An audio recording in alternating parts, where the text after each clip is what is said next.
বাংলায় আমার সর্ষে ইলিশ, চিংড়ি কচি লাউ,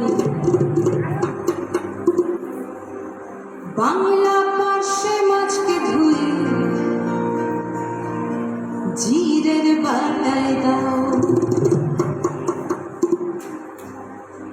বাংলায় আমার সর্ষে ইলিশ, চিংড়ি কচি লাউ, বাংলা পার্শে মাছকে ধুয়ে জিরের বাটায় দাও। বাংলায় আমার সর্ষে ইলিশ, চিংড়ি কচি লাউ, বাংলা পার্শে মাছকে ধুয়ে জিরের বাটায় দাও।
Yeah.